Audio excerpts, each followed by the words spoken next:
Assalamu alaikum, sahabat, bienvenidos a un nuevo capítulo de Islam y Razón. Comenzamos.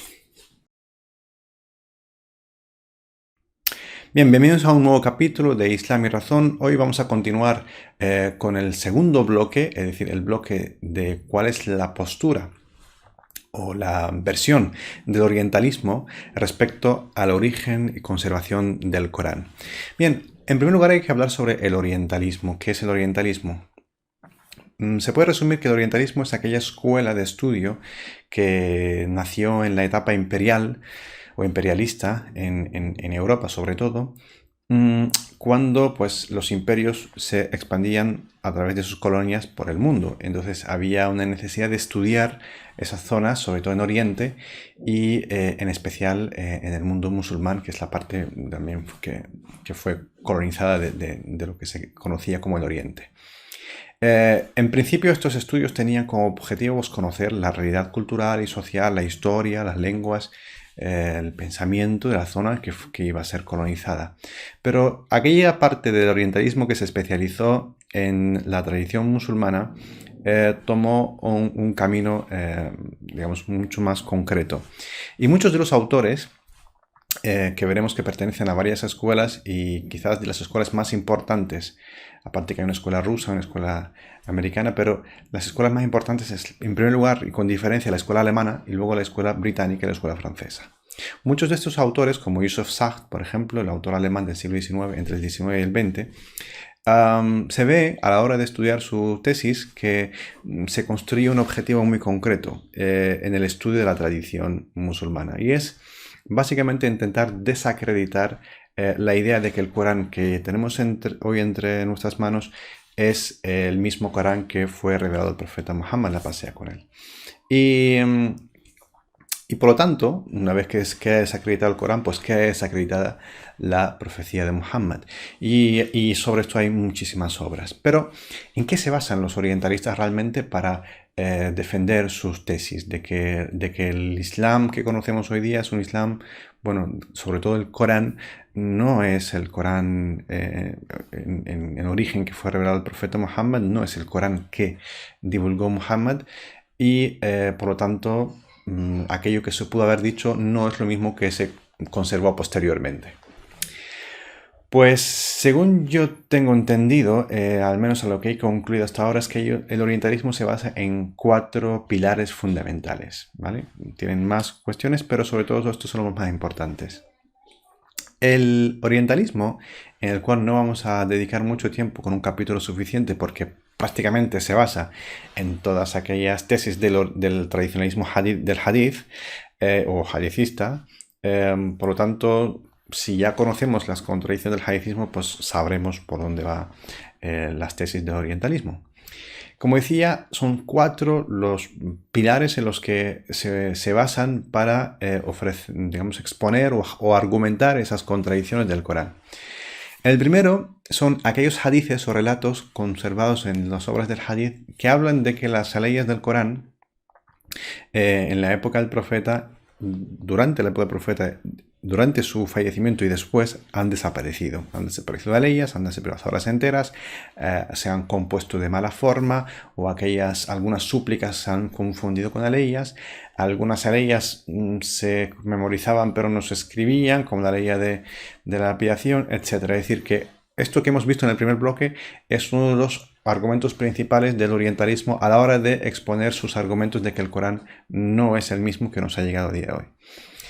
El segundo pilar, al cual se suele recurrir bastante también, es la idea de las contradicciones gramaticales, ¿no? Como que el Corán está lleno de erratas gramaticales y por lo tanto si hay una ley que afirma que si fuera de otro que no sea Dios habrían muchas contradicciones, pues el hecho de que haya erratas gramaticales, eso supone una contradicción. Y para eso también se basan en la gramática tradicional, es decir, la gramática de Sibawayh principalmente. Y el tercer bloque, el que también utiliza mucho, es el tema de las lecturas, las distintas lecturas del Corán, la que en la tradición del hadith nos dicen que es la lectura de Hafs, de Warsh, de Qalun, etc. Y que comparando esas lecturas entre sí, se observa una contradicción. No solamente una contradicción a la hora de que haya cambios en el movimiento vocálico de las palabras y por lo tanto un cambio de significado. No. Cambios de palabras donde hay palabras en unas leyes y no las hay en otras. O palabras que cambian de forma completa y por lo tanto cambian todo el significado de la ley en una lectura y en otra. Y el último bloque o el último pilar en el que el orientalismo recurre mucho es el tema del estudio de los manuscritos coránicos y hacer una comparativa entre los distintos manuscritos. El manuscrito de Sanaa, el manuscrito de Birmingham, el de París, etc., ¿no? El del Cairo. Entonces, al comparar esos manuscritos, dicen que, bueno, al haber diferencias, es una prueba más de que el Corán no se ha conservado como se pretende por parte de los musulmanes. Bien. Y ahora viene la crítica. En cuanto al quien sigue con detenimiento las obras de autores orientalistas que hablan en este sentido, al menos, no todo el orientalismo se apunta a esta tesis, pero los que hablan en este sentido, como Yusuf Sartre y otros, o actualmente como el profesor Dr. Gerd R. Puin, que es experto en manuscritos árabes y por tanto sobre todo en manuscritos coránicos, que supuestamente es el que descubrió los manuscritos de Sanaa, de Yemen.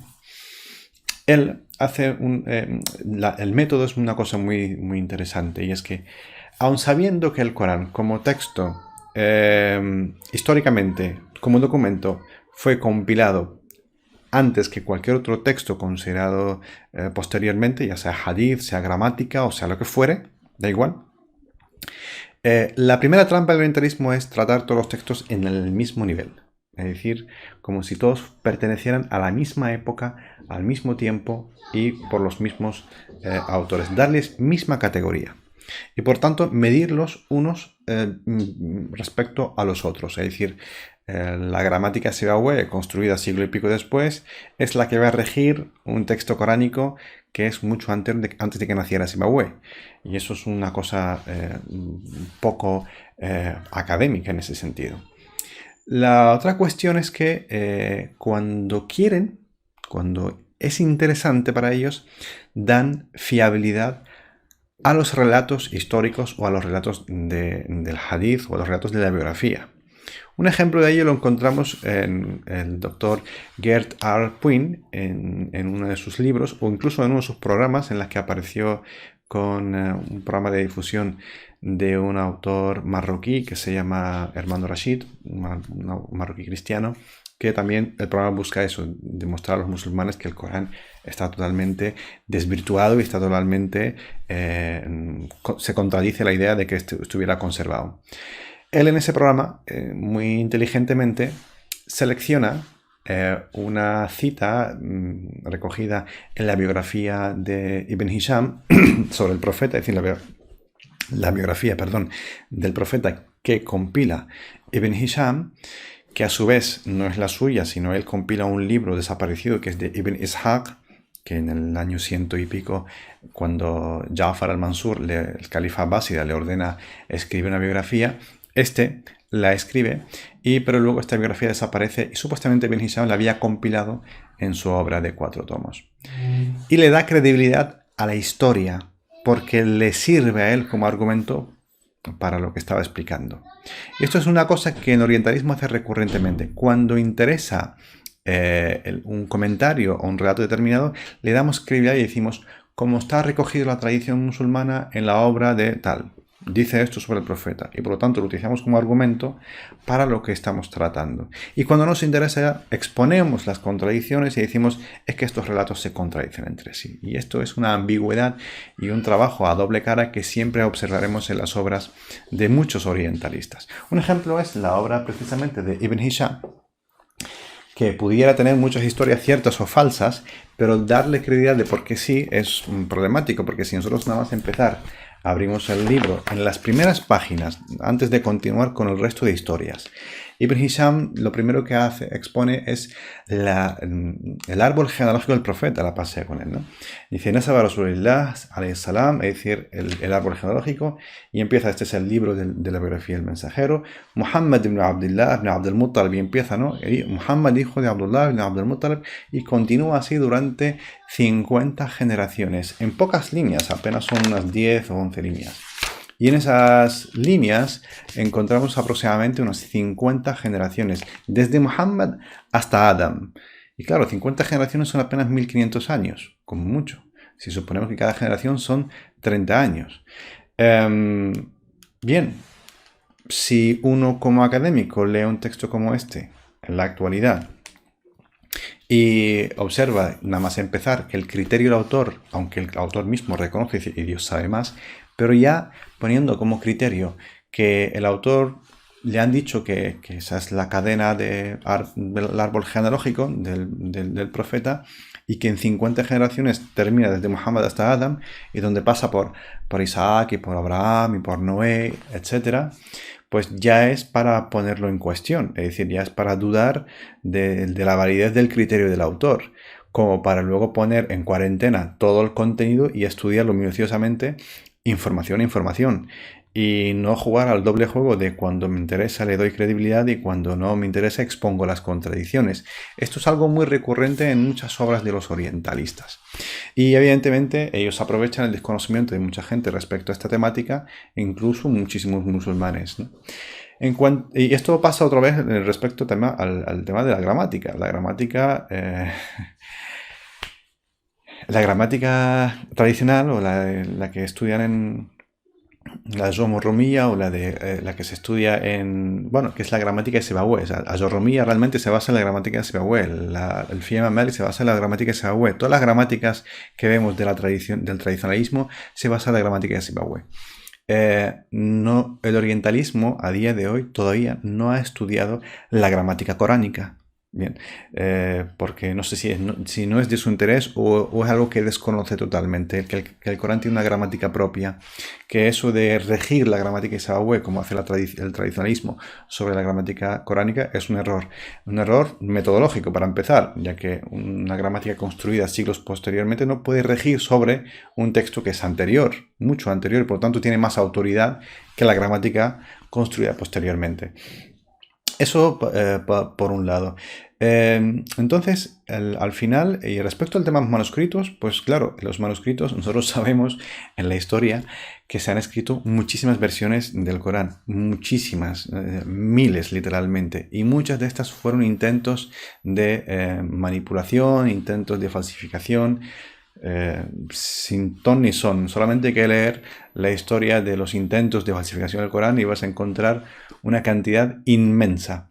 Pero el estudio arqueológico o el estudio de los manuscritos en el Corán, que veremos en la etapa en el bloque de los manuscritos, no dice gran cosa. O sea, no es un elemento para demostrar si el Corán que tenemos entre nuestras manos es o no es el original, o está mejor o no conservado. Son otros los criterios los que se utilizan para saber que el Corán que tenemos entre nuestras manos es el original. Y eso es algo que veremos en el último bloque. Por lo tanto, sobre el orientalismo no hay mucho más que decir, porque una vez que conocemos, como ya he dicho, las contradicciones que hay en las tesis del tradicionalismo del hadith, pues ya sabemos por dónde va el orientalismo, y es que reproduce esas contradicciones a su favor y las expone de un formato académico para intentar desacreditar el Corán. Y poco más, como dije, hay que decir sobre el orientalismo. O sea, que el orientalismo en ese sentido es, digamos, un selector interesado de información dentro de la tradición musulmana. Un epígrafe que utiliza además a su propio interés, es decir, cuando quiere, y esto lo he visto no solamente en muchas obras, sino también en muchos debates, el autor dice, de acuerdo a la tradición musulmana, como si la tradición musulmana fuera un bloque homogéneo que dice lo mismo, como si no fueran 1001 corrientes distintas, muchas desaparecidas y otras que continúan, y otras que siguen teniendo huella a pesar de que hayan desaparecido, ¿no? Entonces simplemente lo resume en una frase tramposa, y es la de según la tradición musulmana. Claro, ¿según cuál tradición musulmana? Hay miles de versiones y miles de teorías dentro de la tradición musulmana. Y es una herencia inmensa, enorme, con todas sus contradicciones y sus aciertos. Pero entonces, yo lo que observo en el orientalismo es que, a pesar de que hay muchas herramientas académicas trabajando, hay un método sesgado que selecciona interesadamente la información que le interese y le da el valor o la categoría que más le interese. Por lo tanto, eso no es ni objetivo ni es científico en ese sentido, ¿no? Bueno, no voy a extenderme más en este bloque porque, como he dicho, si ya conocemos cuáles son las tesis del hadithismo y el tradicionalismo, pues ya sabemos de qué va el orientalismo en ese sentido. Sí es cierto, hay que destacar que no todo el orientalismo se apunta a estas tesis, pero sí muchos de esos autores que conocemos y que tienen muchísima difusión.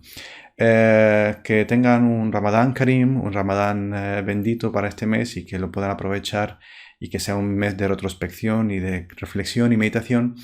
Y inshallah nos vemos en el próximo capítulo. Un saludo y paz. Wassalamu alaikum.